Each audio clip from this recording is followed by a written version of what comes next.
coisa legal do design, cara, que eu acho é realmente esse leque de possibilidades que a gente tem, né? Um universo inteiro, tu vai do artesanato à engenharia de boa, assim, sabe? É só questão mesmo da curiosidade do profissional, da dedicação que ele tem naquilo que ele faz, o amor que ele carrega dentro dele por aquilo, né? Mas, assim, tipo, a versatilidade do design é gigantesca, assim, eu acho isso incrível. Olá, eu sou o Roy Schulenburg e você está escutando o podcast sobre design. No episódio de hoje, eu conversei com a Patrícia Prado. Ela é cofundadora e consultora de UX no Ideativo Design e no UX Overtake. Ela é formada em design gráfico com especialização em UX Design pela UFSC. Ela é mestre em design na linha de interfaces e interações comunicacionais pela UDESC. Voluntária do IXDA Florianópolis e organizadora geral do maior evento de design de interação da América Latina, o Interaction South America, o ISA Floripa 2017. Pelo IXDA, já organizou diversos eventos, palestras e workshops relacionados a design, gestão de projetos, inovação e tecnologia. Atualmente ela também é professora de especialização e graduação na Univale, Senac e Senai. Vamos conferir o papo com ela? Fala galera, tudo bom? Hoje eu estou aqui com a incrível Patrícia Prado. A Patrícia Prado é um ser humano incrível, uma designer excelente, e aí ela vai conversar um pouquinho hoje conosco sobre várias coisas, sobre a vida, o universo e tudo mais aí, né, Patrícia? Pô, Roy, depois dessa aí, tô me sentindo importante, né? É uma pessoa com tantos adjetivos aí, mas eu espero que eu consiga trocar uma ideia e levar algum conteúdo massa aí pra rapaz.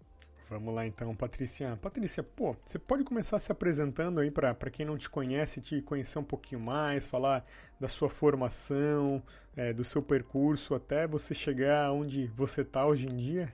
Ah, sim. Oh, a história é longa, hein? São 17 anos aí de caminhada já, gente. Então, galera, eu sou Patrícia Prado, sou cofundadora do Ideativo Design e hoje eu trabalho com UX, bem focado em UX Design para produtos legados.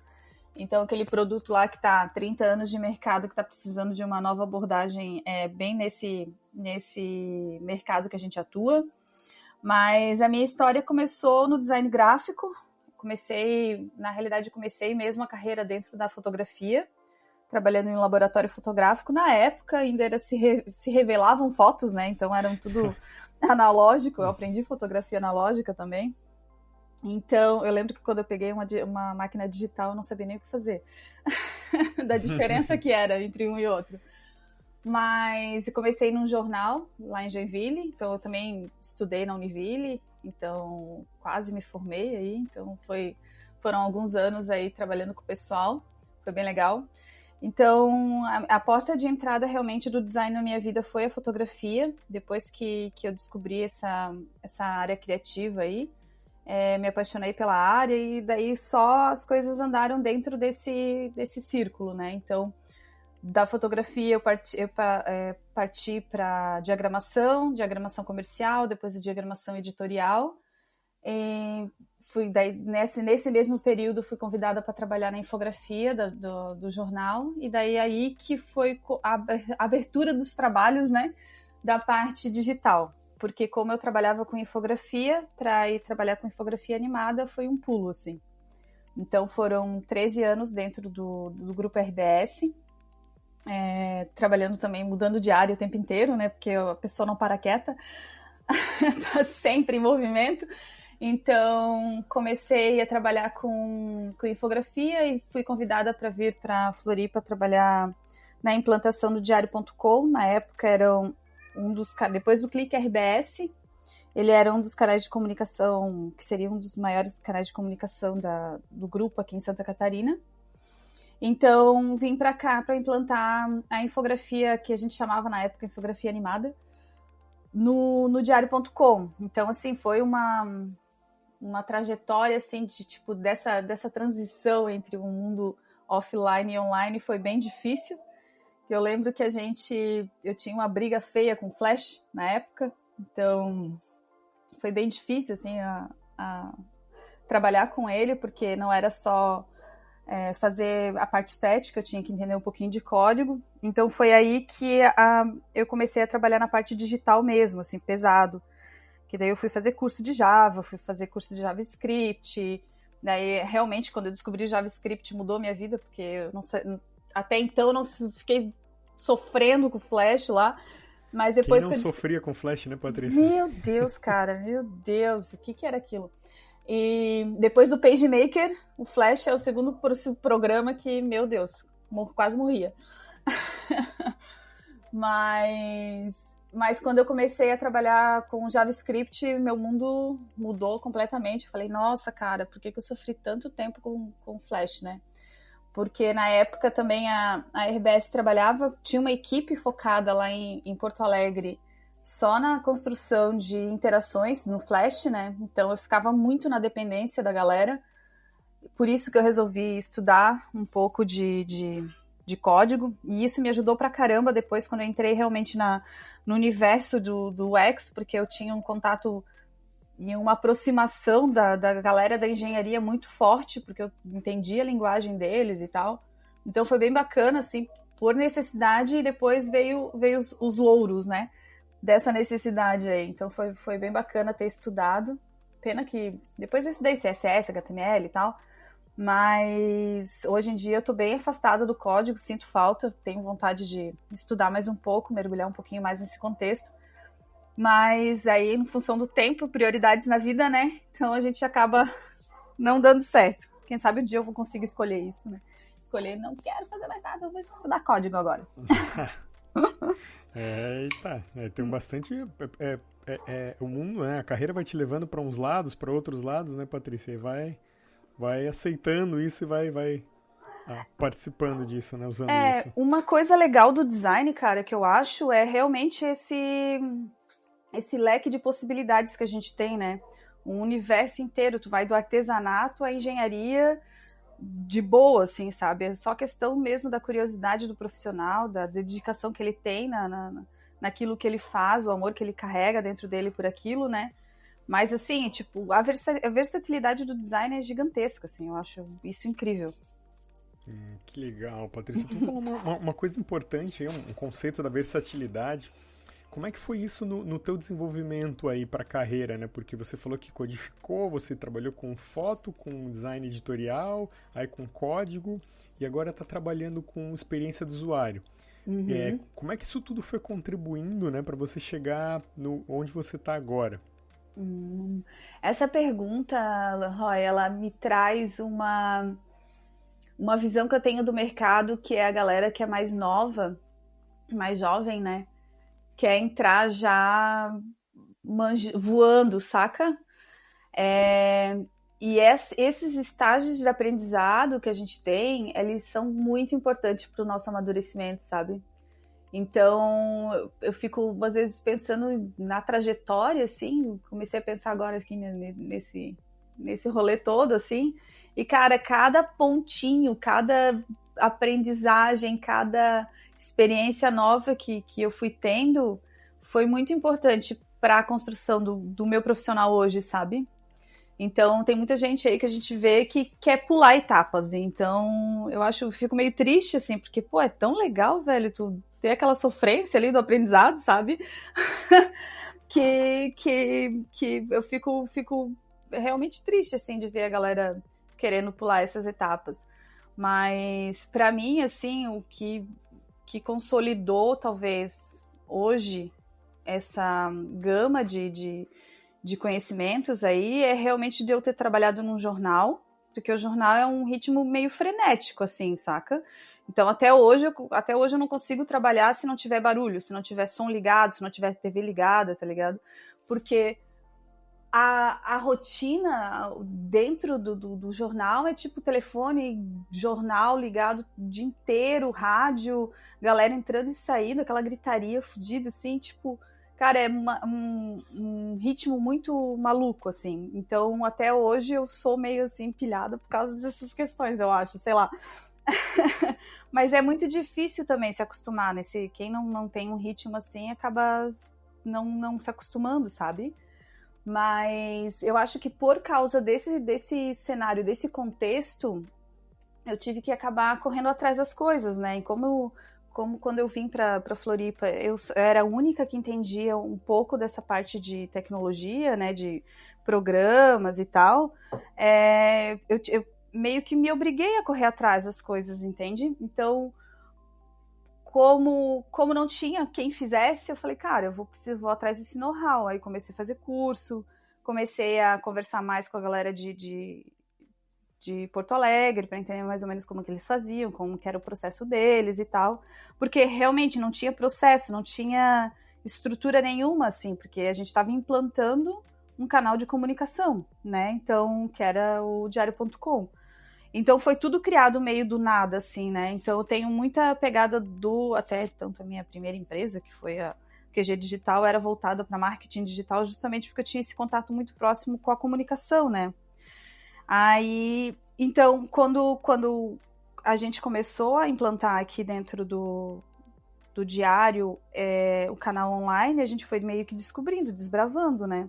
Então, vai do perfil também, eu acho, do profissional, assim, meio,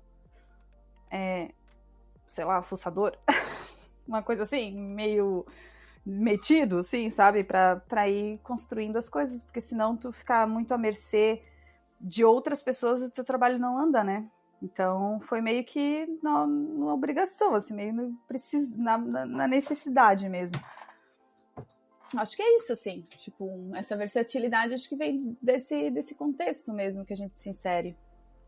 De estar trabalhando em diversas áreas, em diversos locais, e aí no jornal que tu falou que foi era um ritmo muito louco aí.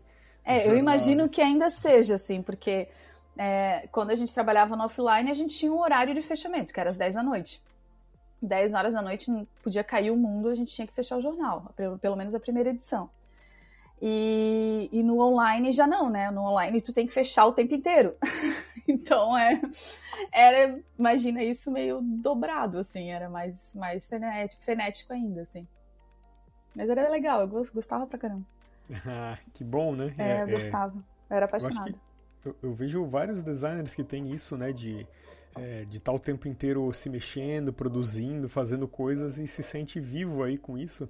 Uhum. Não sei se é uma característica do design, assim, mas eu conheço vários que são assim, estão sempre procurando novos projetos, procurando fazer coisas, tá sempre trabalhando aí. Você comentou sobre essa ida, né, ida para o jornal e trabalhando com infografia. Uhum. A gente tem visto, né, a importância que a infografia, que utilizar isso para mostrar dados tem ganhado nos últimos tempos aí, e como é que foi começar isso dentro de um jornal, assim, de jornal que é um grande jornal de Santa Catarina, né? Não sei se era o maior, mas com certeza um dos maiores jornais de Santa Catarina. E como é que foi trabalhar com isso para mostrar isso e até para as pessoas, para o leitor deles, né, se acostumarem, começarem a ver? Como é que foi tudo isso, a recepção desses leitores? Como é que foi esse processo? Cara, eu vou te dizer que a área de design de informação para mim do meu ponto de vista, assim, é a minha grande paixão, né? Então, eu até trabalho com isso na minha vida acadêmica, né? Então, para quem não... eu não falei isso ainda, né? Mas na minha parte acadêmica, eu sou graduada em design, sou especialista em UX design, me formei, né, no mestrado o ano passado em design na UDESC.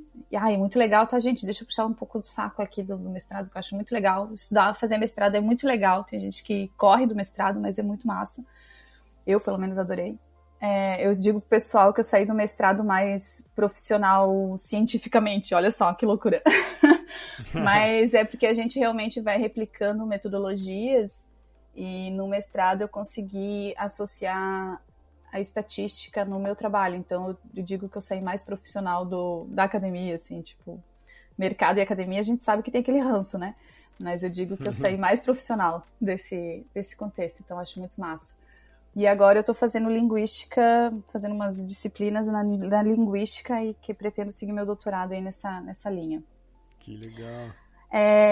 Então, eu trouxe essa questão do design de informação para dentro da vida acadêmica, porque realmente eu queria estudar essa questão da cognição, da interpretação de dados, de como converter dados em informação, né? Porque dados cru por si só ele não fala nada, né? Então tem que ter um analista aí, uma visão humana para que consiga extrair informação daí de dentro. Então eu trabalhei muito com isso, eu adoro. E no começo, cara, eu sempre falo pro pessoal que quando eu comecei a trabalhar com infografia dentro do diário, a gente trabalhava num sentido sem muita interação. A gente tinha colocado, eu digo que foi um primeiro nível de interação, que era o ir para frente e para trás, sabe? Uhum. Então tu vai navegando, ir para frente e ir para trás, assim, por steps, assim, por passo a passo. Tinha algumas infografias mais elaboradas, com vídeos e tal, mas isso realmente era uma coisa muito de código, de gente que entendia muito de código. Eu era muito básica, né? Então eu acabava só fazendo as coisinhas mais simples, assim, umas animações e tal. Daí quando eu comecei a trabalhar com JavaScript, que daí sim eu comecei a trabalhar um pouquinho mais de interação. Daí eu comecei a usar Google Maps, a API do Google Maps, para fazer os mapas interativos. Então, tipo, foi uma coisa um pouquinho mais elaborada aí, mas só com o JavaScript, tá? Se falar do Flash, eu fui bem básica, assim, pra frente e pra trás mesmo, sabe? Tipo, aquelas setinhas que tu ia passando, assim, meu, que vergonha. Se alguém me mostrar um trabalho dessa época, eu vou dizer que eu nunca fiz aquilo. Mentira, não fui eu que fiz esse negócio aí, não. Mas analisando tecnicamente, essa primeira é tudo um aprendizado, tanto do profissional quanto dos usuários também, né? Então, assim, se na época o jornal estava sendo implantado, né? Então, se na época eu colocasse alguma coisa muito complexa de navegação e tal, talvez até o próprio público não entendesse, porque estava todo mundo se acostumando. Isso foi em 2005, acho. Então, estava todo mundo meio que aprendendo essas questões interativas. Então, foi simples, foi por aprendizado até nosso e dos usuários, mas depois, com certeza, assim, depois acho que de 2010 para frente, 2009 para frente, aí veio com tudo a questão de interação, né? Porque daí já era um outro público que estava acessando o portal. Então, a gente teve que trabalhar bem forte essa questão de interação. E essa transição, eu sempre falo pro pessoal, né? Tipo, o nível 1 é infografia animada. O nível 2 já é um pouquinho mais trazendo algumas interações mais complexas. E agora a gente está trabalhando bastante com visualização de dados, né? Então, BIs, a gente vê saindo muitos produtos nessa área e tal. E ainda assim, mesmo tendo essas ferramentas de BI, a gente encontra muitos problemas de interação, de navegação, de complexidade de dados também. Para o mestrado eu utilizei uma plataforma chamada Power BI, não sei se vocês conhecem, que é da IBM, eu acho. Eu não tenho certeza, tá, gente? Mas o Power BI, ele é um sistema muito legal para quem não entende muito dessa construção, porque ele já te oferece vários gráficos e tal. Só que quando tu coloca o usuário para utilizar, ele tem vários probleminhas de interação, sabe? Que tu não precisava ter, digamos assim. Então, eu peguei isso, quem quiser ver, tá? Tá na minha dissertação do mestrado. Tem várias pontuações ali sobre a interação, que eu fiz vários testes de usabilidade. Então, tem vários pontinhos, assim, tipo, de clicar e a coisa não ela se mostrar clicável, mas quando tu clica não acontece nada. Então, conduz o usuário para um clique e não tem informação nenhuma ali dentro. Enfim, tem vários pontinhos ali da ferramenta que é mais tecnicista, entende? Então, acaba não sendo voltado muito para o público geral, assim. Ainda tem esses problemas, né? Certo. Patrícia, como é que isso te levou a trabalhar com experiência do usuário? Como é que é a infografia, né? Como é que foi esse processo aí para a gente mergulhar na interação? Você já deu uns spoilers aí da sua dissertação, falando sobre teste de usabilidade, falou, né, do codificar as coisas, está trabalhando com essas interações, mesmo que mais simples lá no início da infografia. E como é que isso te levou a trabalhar com experiência, com interação, com o que você faz agora? Então, foi realmente nessa evolução ali que eu estava falando, né, histórica, que chega um momento em que o usuário já não ele já não quer mais essas complexidades desnecessárias, entende? Então, a experiência do usuário, ela chega para a grande John Maeda, que vocês não conheçam, leiam ele, que a gente tem que começar a trabalhar a simplicidade, né? Então, a sensação que a gente tem de quanto mais coisas estiver na tela, mais a gente está sendo bem atendido, essas coisas assim, mas na realidade, não, né? Na realidade, quanto mais simples e mais fácil e mais direto tu tiver acesso a uma ação, a um dado, melhor, né? Então, a gente está... Todo o relacionamento que a gente tem com o tempo, a nossa expectativa, a questão de espera que a gente tem nos sistemas, elas foram todas remodeladas com a tecnologia, né? Então, eu sempre falo pro pessoal, pros meus alunos que, cara... A gente não tem mais paciência de esperar no semáforo, sabe? Tu vai ficar esperando o sistema fazer um loading? Não, sabe? Então, a gente acaba identificando essas questões com o passar do tempo. Porque a usabilidade não é de hoje que ela existe, né, Roy? Então, ela é bem, bem mais antiga. Mas ela começou a ficar mais evidente, tanto que a gente vê que o mercado é mega aquecido e tudo, agora, né? Nos últimos, sei lá, 10 anos. Que ela começou a ficar bem aquecida. Mas ela existe há muito tempo, só que ela era uma usabilidade mais tecnicista, né? Mais voltado para sistema. Então, a gente até tem tá organizando um workshop, né, de arquitetura de informação, e a gente vai passar exatamente por isso, assim, que antigamente a arquitetura de informação não é um termo novo também, é um termo lá dos anos 80, sabe? Então, esse pá até mais antigo. Mas essa questão, ela está sendo mais... está se evidenciando mais agora, justamente porque a gente tem essa percepção de tempo passando de uma maneira diferente quando a gente está num ambiente mais tecnológico, né? Então, é imprescindível, não tem como correr disso, vai continuar sendo assim, e agora com interface invisível, com interface conversacional, isso vai triplicar ainda a necessidade de ter alguém focado no ser humano, né? Pensando esses produtos para o ser humano. A gente tem até um case que a gente trabalhou com inteligência artificial para atendimento. Eu não sei se vocês já ouviram, né? Com certeza, não, porque eles são chatos pra caralho. Que são aqueles bots que ligam para vender produtos da Vivo, da Claro, por exemplo, né? Então, esses bots, eles são construídos para serem reativos, né? E a gente trabalhou num case que ele é proativo, que, tipo, os usuários ligam para a central e ela que tem que trabalhar essa informação, né? Já no bot, por exemplo, de uma ligação, que ligam para você, é o processo inverso, né? Então, foi bem complicado trabalhar com isso, mas foi bacana porque a gente conseguiu ter contato com uma interface conversacional, treinar ela. A gente usou o Watson, né? Então a gente treinou todo o bot ali de atendimento, foi bem legal, um projeto bem bacana. Quem quiser ver, tá aí nas minhas redes sociais, acho que no canal do YouTube do Ideativo deve ter essa apresentação de como foi o treinamento baseado no comportamento humano, o treinamento desse bot aí. Foi bem bacana, gente. Foi um case bem legal. Tá. Tu falou ideativo aí, explica pra gente o que é o ideativo agora, Patrícia. Bom, o Ideativo é um projeto que nasceu assim...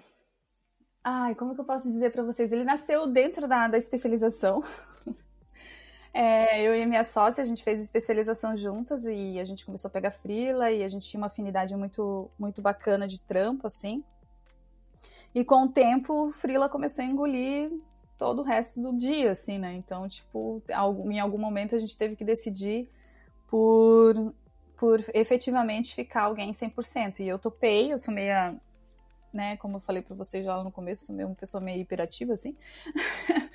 Então, eu decidi meio que... E eu também sou meio, como que ela diz? Ousada. Eu resolvi jogar tudo pro alto, deixar o tempo de empresa que eu tinha para seguir 100% Ideativo.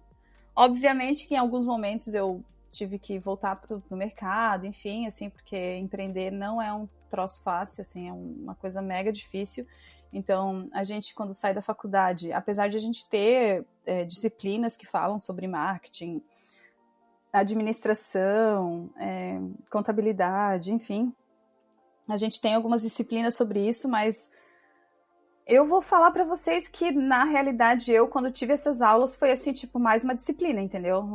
Graduação, né, cara? Graduação, a gente só quer saber de ir pro bar mesmo. E o bar aqui na frente da Univille tá fechado ainda, olha só que tristeza, Patrícia. Pô. Nossa, era o som do bom, o som do bom. Então, e daí a gente não se atenta muito pra isso, né? E depois, quando a gente cai no mercado, que a gente quer empreender, velho, é um trampo, assim, ó, incrível, sabe, que essa galera faz. Hoje eu dou muito crédito para os administradores aí, para a galera essa parte mais burocrática. Mas, enfim, quando a gente começou a empreender, a gente teve... essa é a terceira vez que eu tento empreender, eu acho. As outras duas todas eu nadei e morri na praia justamente por causa dessas questões, porque eu não entendia nada, então eu só ia fazendo... Porque eu, pelo menos na parte operacional, e é a parte que eu mais amo, não gosto muito de ficar de trololó, eu sou a parte do corre, assim, sabe?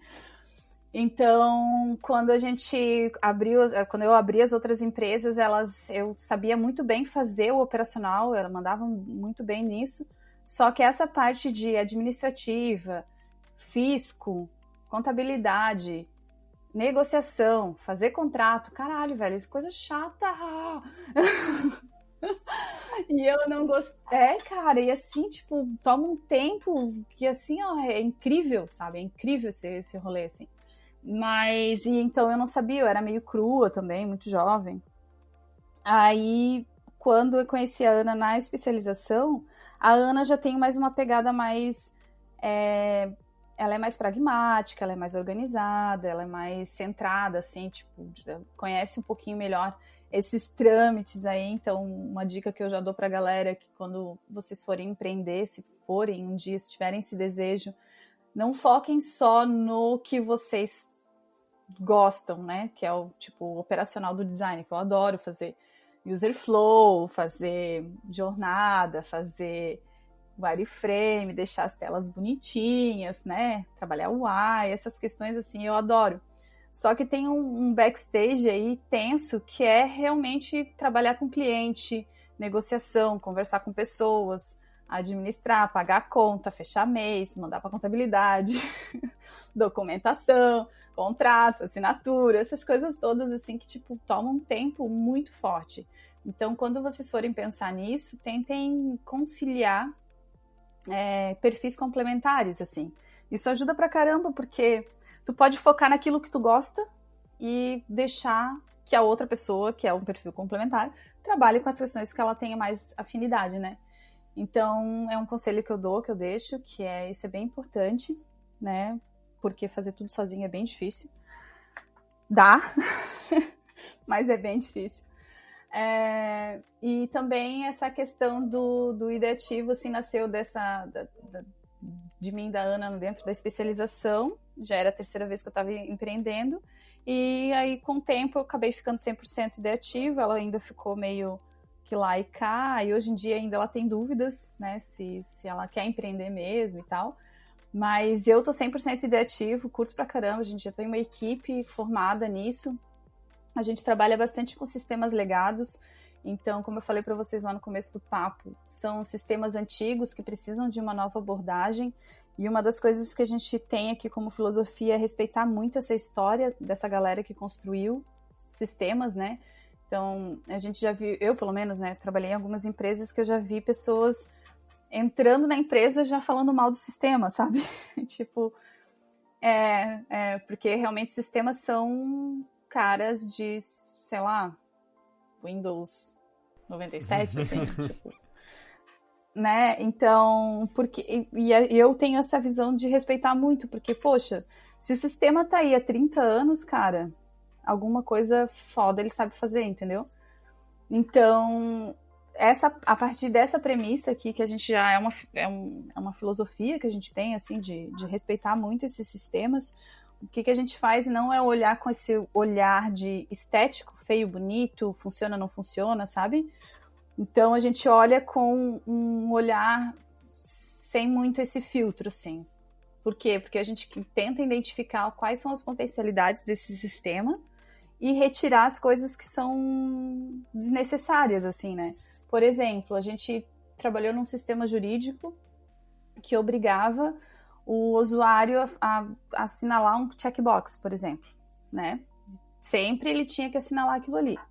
E daí a gente foi descobrir que aquilo era uma norma de uma regulamentação que, sei lá, era do final dos anos 90 ali, início dos anos 2000, que hoje não vale mais. Então, hoje ainda o usuário continua fazendo aquele check sem precisar. Então, a gente analisa os pontos que são legais e, tipo, pontos como esse que eu dei de exemplo para vocês, a gente retira, porque não tem necessidade de ter, né? Então, é esse olhar que a gente tem num primeiro momento. Depois a gente vai tendo olhares de interações, de microinterações, de feedbacks, onde tem feedback, onde devia ter esse feedback que não tem. Aqueles famosos puxadinhos que tem, sistemas gigantes que existem, que é normal ter, a gente olha com cuidado também, se vale a pena ainda ter, enfim, vale a pena dar manutenção para isso, descontinuar, enfim, daí a gente traz os questionamentos técnicos, né? Aí depois que a gente ganha essa confiança mais técnica é que a gente começa a introduzir as questões de usuário, né?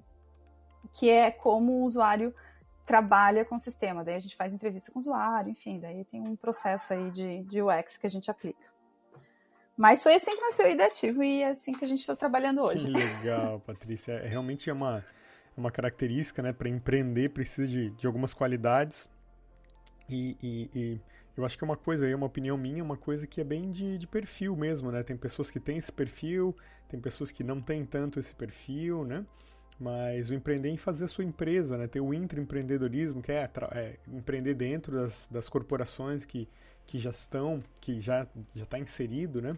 Então são coisas importantes. E aí essa qualidade do que você comentou, que você tem que ser inquieto, ajuda bastante, né? Que está sempre aprendendo, sempre provocando as outras pessoas a aprenderem também. Isso deve ter te ajudado bastante nessa tua carreira até agora. E agora eu tô metida em outra, né, que faz uns 4 anos aí, que é a docência, né? Agora eu quero passar esse bastão aí pra galera. Legal. Criar, como eu falo, pessoal, criar monstrinhos. Isso aí. Patrícia, como é que você vê essa relação, né, do sistema, dessa parte que vocês estão trabalhando aí com sistemas legados e o negócio, né? Como é que tu relaciona, fazer design e melhorar o negócio daquela pessoa, que se vocês tem métrica, que se vocês conseguem ver isso, essa melhora, né, que a interação melhorou, facilitou, deixou mais rápido, o usuário lá gosta mais, gosta menos. Como é que vocês fazem essa relação de design, né, de projeto com o negócio dos clientes de vocês? Roy, assim, ó, essa questão, olhando um pouco, associando design e negócio, né? Eu vou te dizer bem a real, que pode ser até um pouco talvez para produtos novos não tanto, né, para startups e tal, mas para a indústria de software, ela só vai acionar o UX quando ela estiver perdendo grana, né? Por que ela vai fazer isso? Porque enquanto a roda estiver girando, para ela vai estar confortável. Então, assim, a gente só se mexe quando o sapato começa a apertar, né? Então, a gente não dá para ser ingênuo que o design vai salvar um produto legado. Não é bem isso, não é bem essa a ideia. Mas qual é a ideia do negócio vir atrás, né, de uma empresa vir atrás do design? Porque várias startups já estão começando a trabalhar em áreas mais conservadoras. Por exemplo, jurídico, saúde. E existem sistemas já consolidados dentro dessa área. Só que são sistemas com uma abordagem de manual extenso, de treinamento, tem que ficar, sei lá, 1 semana treinando para usar o sistema, sabe? Então, isso aí se torna um custo muito alto para a empresa. Então, a empresa começa a ver que, cara, a gente precisa fazer alguma coisa para reduzir esse custo. E daí que vem o design. Aí o design vem por quê? Porque ele vai ajudar nesse processo. né? Então, por isso que quando a gente está trabalhando com uma indústria de software, a gente tem diversas barreiras para serem ultrapassadas. Tanto a parte cultural, né, da equipe que trabalha com o sistema legado. Então, sei lá, a gente já teve caso de conversar com o cara que escreveu a primeira linha de código no sistema. Então, ele tem um amor muito grande por aquilo ali, é muito respeitoso isso. Por isso que a gente tem essa visão, essa filosofia de respeitar muitos legados, entende? Porque quando o negócio começa a sentir a necessidade de UX, isso pra gente é muito bacana, porque realmente eles estão começando a enxergar o valor que a gente começa a entregar para eles, né? E daí, como que a gente metrifica essas entregas? A gente metrifica com ligações do saque, né? A quantidade de ligações que a gente tinha para um recurso X. Aí vai lá, o UX trabalha naquele recurso, potencializa os recursos que são legais, que são bacana, melhoram os que têm problema, e aqueles que não precisam, retira, sai, sabe? Tira fora. Só que para isso acontecer de uma maneira que realmente seja fluida e que traga retorno, a gente precisa ter aliados, né? Então, por isso que eu falo da cultura, que a cultura é tão importante. Porque se a gente tiver uma equipe de desenvolvimento, por exemplo, que não concorda com aquele tipo de abordagem, a gente pode ter um problema de tempo, então que o custo que seria mais baixo vai ficar mais alto para desenvolver, entende? Então, quando a gente entra na indústria, a gente sempre trabalha também com a galera, tenta trabalhar com cultura, para a gente ter essa agilidade na entrega. Então, um dos dados que a gente sempre mapeia são os dados do saque. Então, a gente já conversa até com o cliente sobre isso. Quais são os dados que eles têm, como que a gente vai priorizar as áreas que a gente vai atuar. Então, a gente utiliza essa informação, a gente utiliza a informação do comercial. Qual é o argumento de venda que traz mais retorno, sabe? Então, isso a gente utiliza também.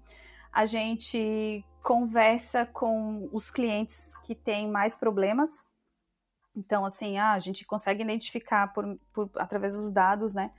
Qual o cliente que está tendo mais problemas. A gente pega alguns cases, alguns usuários ali, troca uma ideia, entende como que é a rotina e tal. Porque acontece que muito dos sistemas, eles têm problemas porque eles foram customizados para uma determinada empresa. E daí ele é aplicado em outra, e nessa outra empresa, sabe?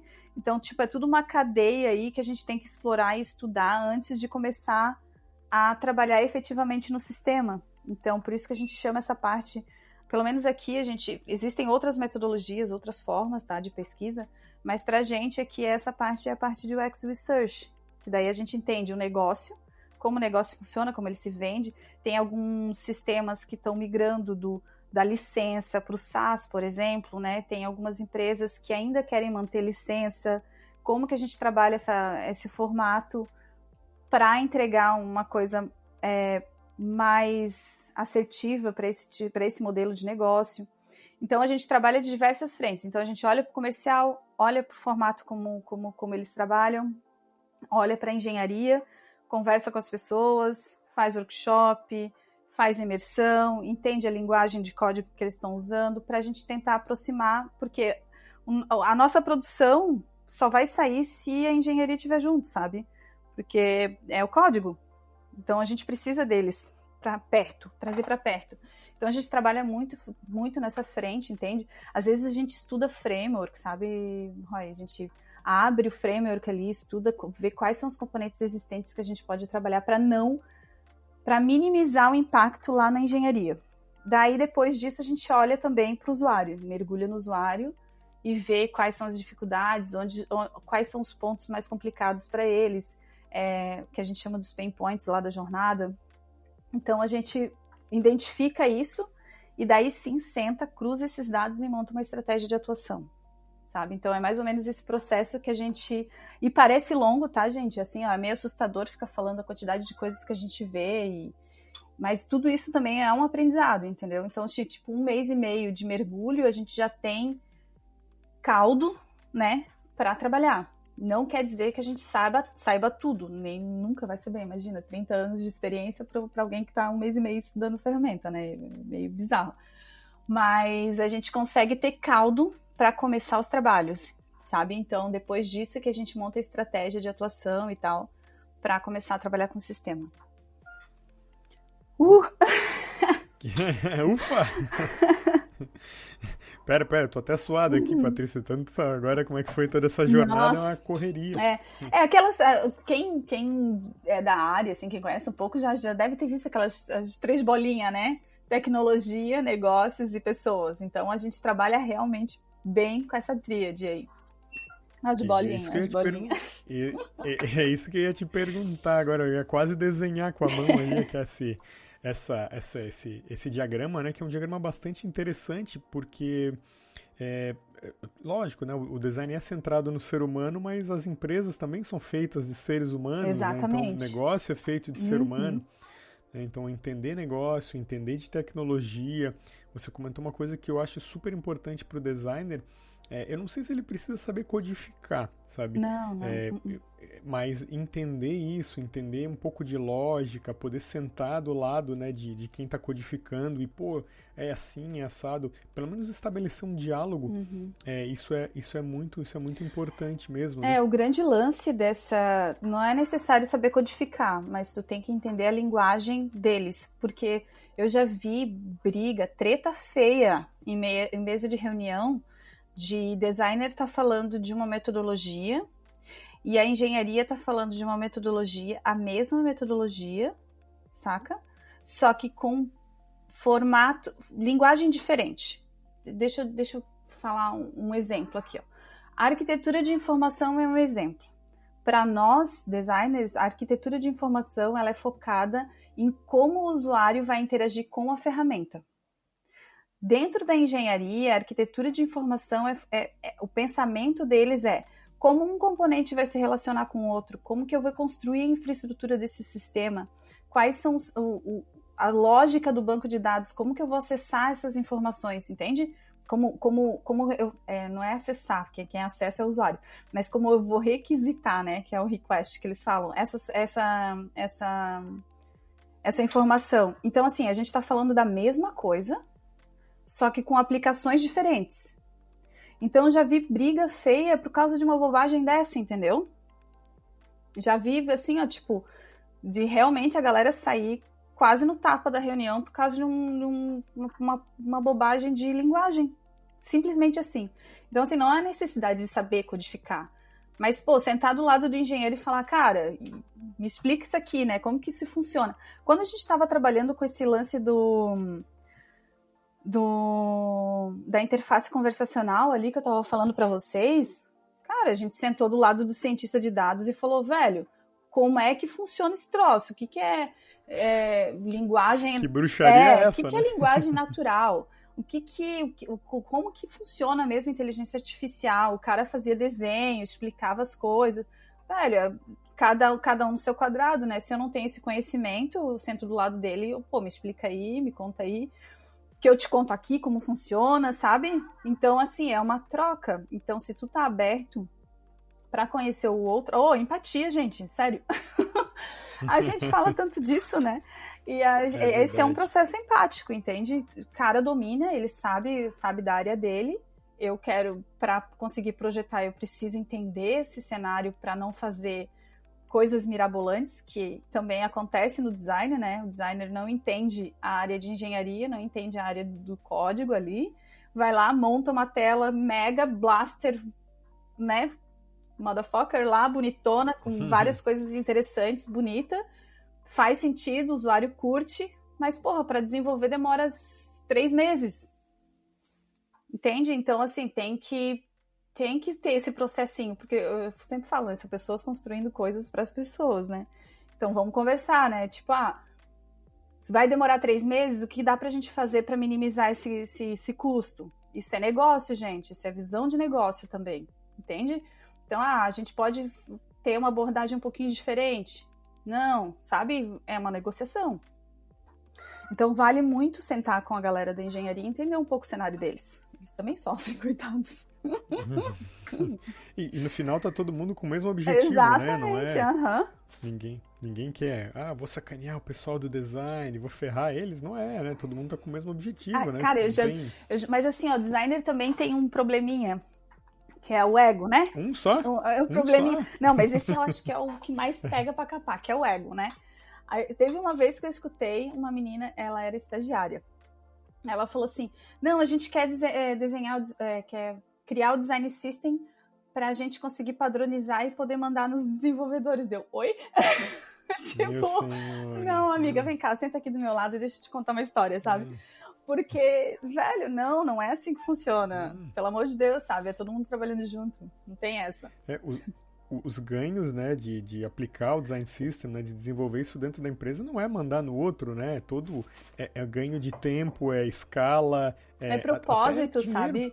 É deixar a coisa bem desenhada, ter uma estrutura e todo mundo tá de acordo com aquilo, sabe? Foi meio bizarro ouvir aquilo. Eu acho que você falou uma palavra que vem antes de tudo ali, que é propósito mesmo, né? Então, antes de ser, né, ver o negócio, é o propósito daquela empresa. Então, poder mostrar isso graficamente dentro do sistema, né? Então, eu acho que você usou a palavra ali, o termo, assim, ó, propósito. É engraçado porque, assim, ó, quando tu entende, sabe pra que tu tá fazendo aquilo ali, tu tem mais... Tu engaja mais, né? Para usar um termo da moda aí. Tu engaja mais no rolê, né? Teve uma vez que a gente estava trabalhando com um sistema que a gente sentou com... A desenvolvedora chegou e falou assim, a gente está precisando... A empresa era bem conservadora, ainda trabalhava com Waterfall, não usava o Agile, estava começando a implementar o Agile. E era uma empresa assim que tinha... um dos pilares era a segurança da informação. Então, assim, as pessoas quase não sabiam o que acontecia entre os setores, não se relacionavam os módulos, digamos. Então, essa desenvolvedora chegou pra gente e falou assim, eu preciso desenvolver essa funcionalidade aqui, tu desenha a tela? Eu já era meio revoltadinha, né? Daí eu, desenhar a tela? Tá, mas o que é essa funcionalidade? Aí entra a curiosidade, né? Então, ao mesmo tempo que eu fiquei braba, porque, só desenho essa tela aqui, como assim, né? Ao mesmo tempo que eu fiquei braba, eu fiquei, assim, curiosa, entendeu? Aí eu comecei a perguntar pra ela assim, tá, mas o que é esse recurso? Qual parte do sistema que ele vai estar? Pra que ele serve, sabe? E comecei a questionar ela. Aí ela virou pra mim e falou assim, não sei, tá no meu roadmap aqui, eu preciso desenvolver isso aí. Daí eu, tá, mas tu precisa saber de onde vem pra onde vai ali, né? Pra codificar as coisas, né? Pra linkar, dar os plugzinhos, assim, né? Daí não sei. Isso aí é pra eu fazer, pra acrescentar isso aí, pra falar com não sei o quê, não.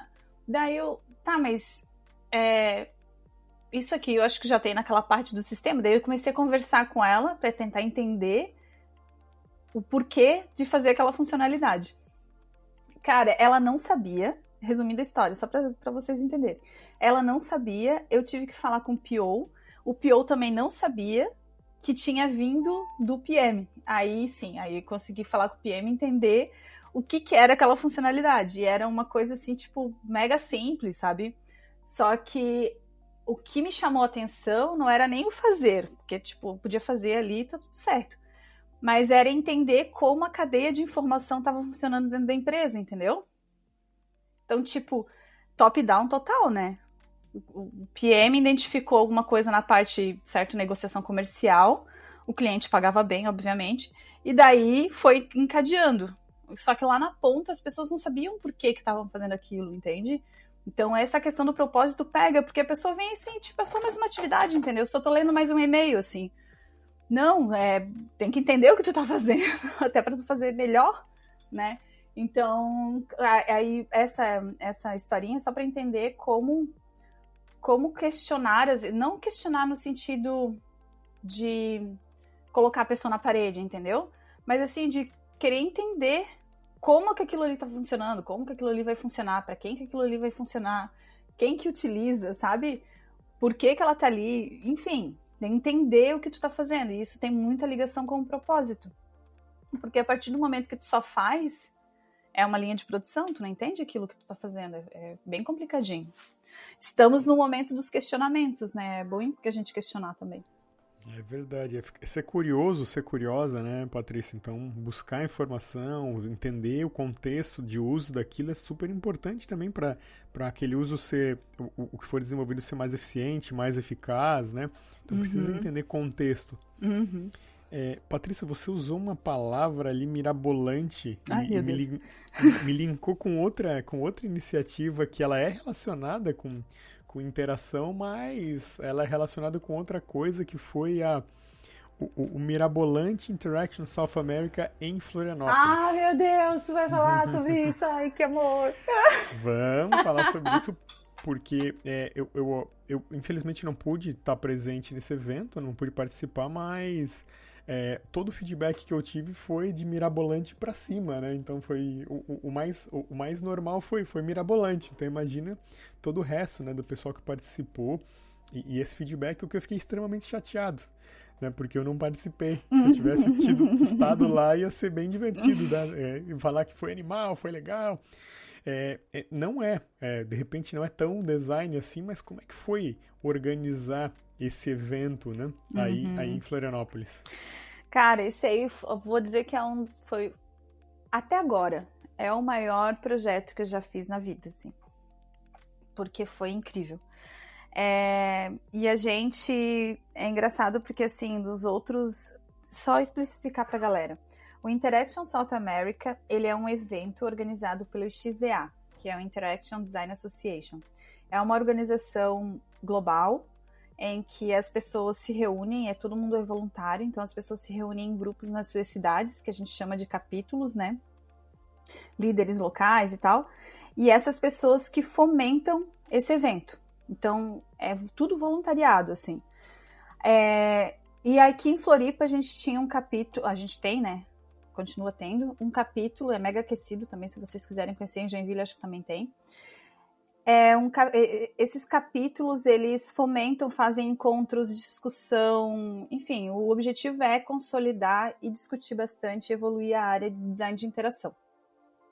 Então, eu, até então, conhecia, eu já trabalhava com UX e tal, só que eu não conhecia o XDA. E eu fui no evento em Recife, em 2000 e... Tu tava lá, né, Roy? 2013? 2013, isso, tava, 2013, foi demais esse. Foi muito legal. Aí eu fui para esse evento e fiquei mega apaixonada pela comunidade. Foi lá que eu descobri o XDA e eu fiquei mega apaixonada pela comunidade. E quando eu voltei para Floripa, a Priscila Buquerque, da Catarinas Design, me convidou a fazer parte do XDA e eu já entrei a pessoa, né, megalomaníaca. Mentira, não sou não. Mas a pessoa, assim, inquieta, eu já comecei a falar, não, vamos trazer o Isa pra Floripa, E não rolou, né? Porque daí a Priscila é mega centrada, tipo, não, Paty, ainda não é a hora, a gente não tá com a comunidade consolidada e tal. Daí eu falei assim, então vamos consolidar a comunidade, porra, vamos fazer mais eventos, ok? Aí a gente começou a agitar um monte, a trazer um monte de gente de fora e tal. E daí chegou um momento que eu virei e falei, cara, tem que ser agora, vamos lá. Era 2017 que foi, a gente submeteu em 2016. Então, quando a gente submeteu a proposta, eu digo que a gente tinha soltado os porcos ali, né? A gente soltou os porcos e depois correu atrás, porque a gente não tinha dinheiro, a gente não sabia como organizar eventos. Era eu e a Priscila e a Simone Beltrame na época. Aí a Simone foi para São Paulo no meio do rolê. Aí a gente puxou a Ana, que é minha sócia, que foi muito bom, porque a Ana, como eu falei para vocês, é mega organizadinha, nananã. Então, ela que cuidou dessa tabela braba de financeira e blás. Então, foi muito bom ter puxado ela para isso. Então, quando a gente submeteu a proposta, só para vocês terem noção, a gente aplicou muito design de serviço, e mesmo assim ainda teve treta, tá? Mas a gente tentou seguir a visão do design de serviço no evento. Muitas coisas funcionaram que foram legais, outras nem tanto. Mas eu vou tentar contar umas gafes para vocês aí, para vocês verem quanto o negócio é complicado. Então, quando a gente submeteu a proposta, a ideia inicial era que a gente fizesse uma pegada meio Recife também, sabe? De colocar as pessoas na rua, de fazer itinerante no centro de Floripa, porque o centro de Floripa é mega bonitinho e tal, centro antigo, nananã, e a gente tava assim, tipo, vai ser muito legal. Aí a gente foi aprovada na proposta, e daí agora a gente vai validar essas coisas, né? Aí começou o design de serviço.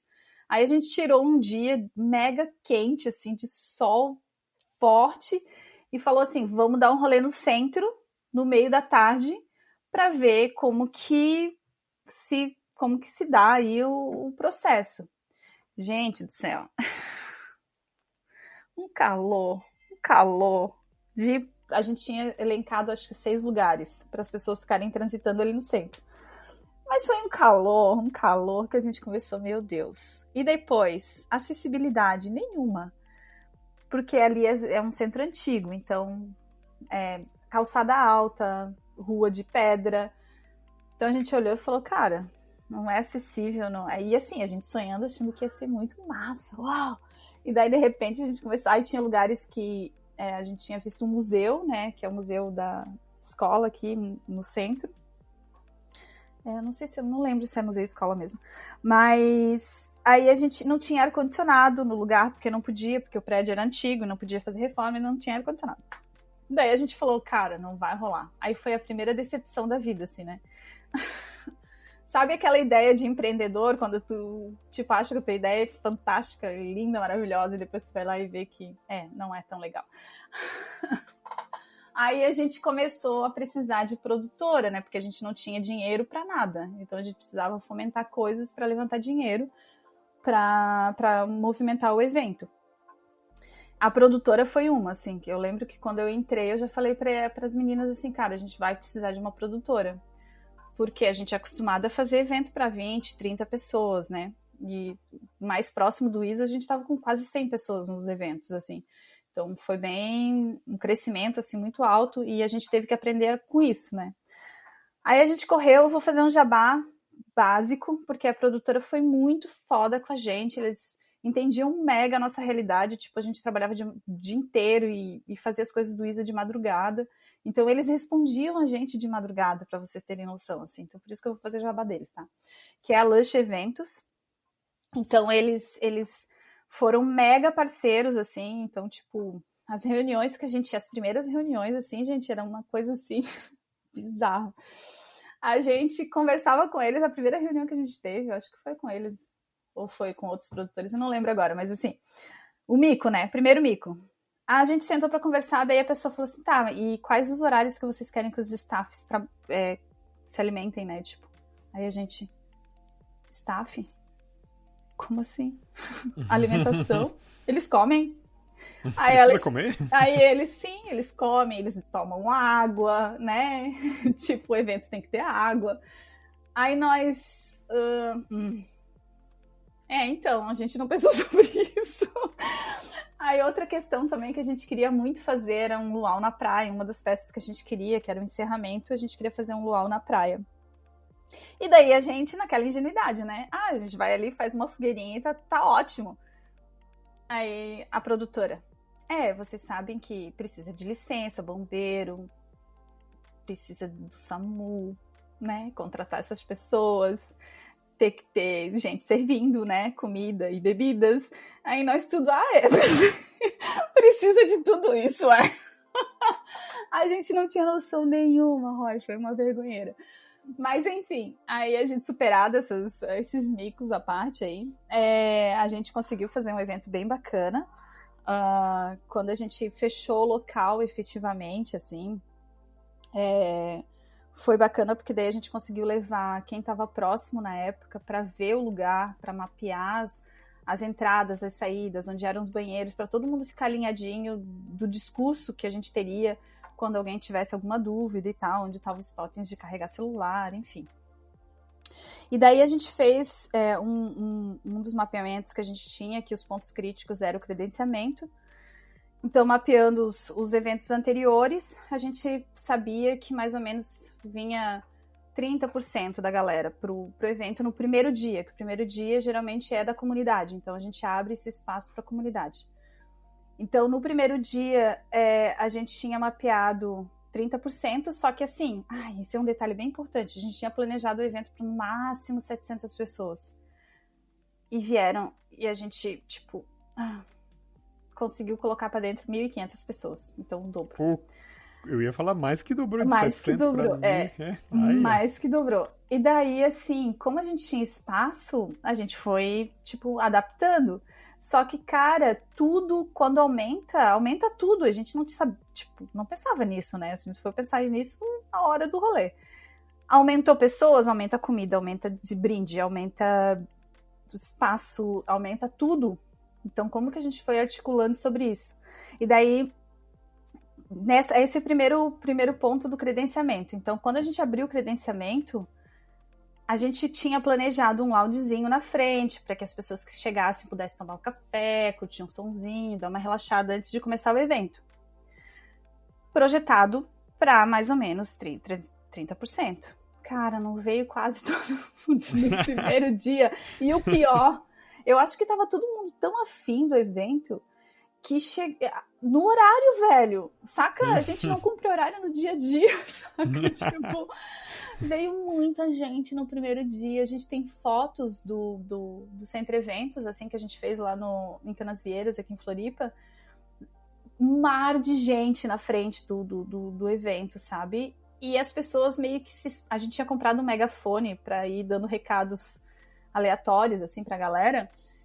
E a galera ficou em fio. Nossa, foi muito caótico, assim, tipo, tá vendo? Por mais que a gente projete, ainda tem coisas que saem do controle. E a outra coisa também que a gente fez, bem inovadora, que foi... Na realidade, a Campus Party faz isso.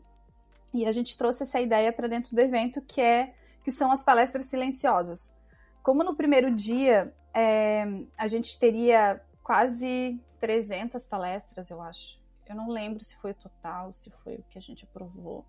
Mas, enfim, eram várias palestras acontecendo ao mesmo tempo. E a gente tinha o que a gente tinha percebido em outros eventos era que, apesar do deslocamento ser muito legal, acaba tirando o público, porque o público vai parando, vai vendo as coisas, perde horário, se perde no local, vai para um lugar achando que é uma coisa e é outra, enfim. Então, o que a gente fez? A gente tentou fazer todas as palestras no mesmo lugar. Então, por isso que era uma palestra silenciosa. A gente fez 4 palcos dentro do evento, né? E daí as cadeirinhas voltadas para cada palco, então a pessoa podia sentar num lugar estratégico e pelo fone, né? Que era um aparelhinho, tipo uma estação de rádio, assim. A pessoa podia ir mudando a estação e escutando as palestras diferentes, sentar no mesmo lugar, sabe? Então, foi uma coisa bem legal, só que assim, ó, mega caótico também. Era um dia inteiro. A parte da manhã já começou atrasado, porque tava aquele mar de gente lá na rua. E tava um corre infernal dentro do... Quem tava lá na rua tava com um probleminha, que era quantidade de gente. E quem tava dentro do pavilhão tava com outro problema, que era problema técnico de tela, computador, que não se conectava. E olha que a gente tinha testado tudo antes. Ai, gente, sério. Foi bem caótico. Então, a parte da manhã foi bem complicadinha, porque daí até o público também tinha que aprender como que funcionava aquele rolê e tal. E daí como a gente tinha mapeado que poderia dar alguma treta, a gente deu um prazo maior no almoço. Então, acho que a gente deu 2h30, mais ou menos, de almoço. Pra a gente conseguir se recuperar, fazer reunião com a galera que estava comandando os palcos e tal, pra gente encadear o horário, porque as palestras, como elas eram simultâneas, tu tinha que estar com o horário muito bem certinho, porque senão dava problema de... eu queria assistir essa palestra que tava às 2, mas ela começou 2h30, 1:50, sabe? Então, assim, tinha que ser muito bem sincronizadinho. Então, a parte da tarde foi sucesso, daí deu tudo certo. Mas justamente porque a gente planejou ficar um tempinho a mais no almoço para conseguir organizar os tempos e organizar os comandantes de palco e tal. Mas tem várias outras coisas que aconteceram, de tipo... enfim, de transformador quebrar no meio do rolê, o ar-condicionado não funcionar, e daí ter que correr atrás das coisas, enfim, assim, tipo, rolo. Olha, vou te falar que se você não fala isso, eu só ia achar que foi tudo bem tranquilo, né? Pelos elogios de como é que foi todo o processo da galera que foi, né? Uhum. Acho que de quem falou comigo não percebeu todo esse Backstage, caótico. né, Roy? Eu tô te dando os backstages aí. Mas, assim, tudo foi lindo e maravilhoso, assim, que a gente fez várias coisas legais, sabe? A gente trouxe vários equipamentos tecnológicos para dentro do evento, para as pessoas interagirem com VR, com holograma. A gente tinha várias coisas legais, entendeu? Então a gente trouxe as empresas para dentro do evento para mostrarem os seus novos produtos, as potencialidades que a gente tinha dentro do design de interação. A gente trouxe palestrantes de fora do país, muitos de fora de país. A gente fez várias dinâmicas, tipo nos intervalos ali, a gente fez dinâmicas, colocou coisas na mesa para a galera brincar e fazer networking. A gente planejou todo final de dia, aí é a parte da zoeira, né? Todo final de dia a gente tinha uma atração na finaleira do evento. Então teve banda ao vivo, teve DJ, teve cerveja de graça, sorvete de graça, pipoca, essas coisas todas aí. Então foi bem legal, assim, tipo, a gente desenhou bem certinho as experiências, né? Então foi incrível. Eu vivi o evento depois, na realidade, eu não vivi o evento na hora, porque eu tava tão no corre. Mas daí depois, vendo o feedback da galera, assim, eu falei, meu, que massa, assim, tipo, que bom que não transpareceu. É que nem na cozinha, né, cara? Tipo, causa cozinha não chegou no restaurante, assim. Coisa boa. Mas foi bem massa. Patrícia, pra gente finalizar, eu queria te pedir para passar alguma dica, né, de algum livro. Eu falava também pra galera acompanhar o podcast da Ideativo, que a Patrícia também tá fazendo aí, que tem um monte de conteúdo bom. Então, se tu puder dar algumas dicas aí, livro, filme, série, qualquer coisa aí que tu quiser indicar pro pessoal aí, tá valendo aí. Ah, pode crer. Então, eu curto sempre deixar alguns livros aí na finaleira também. Obviamente, eu vou fazer um momento de jabá, né? Pessoal, curtam as redes sociais do Ideativo, a gente sempre está compartilhando conteúdo. A gente tem um canal no YouTube que a gente traz boa parte desses cases que eu comentei com vocês. A gente tem focado em cada um deles lá no YouTube. Vocês podem acessar e curtir lá e comentar e trocar uma ideia.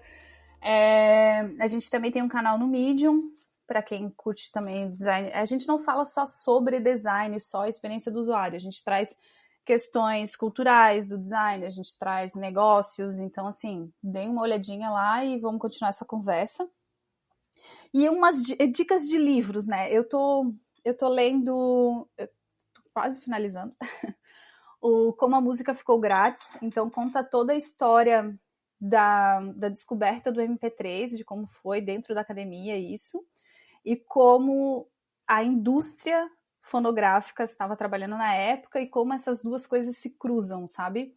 Então é bem interessante esse livro, por mais que vocês já conheçam Napster, já conhecem, eu não sei se Napster, enfim.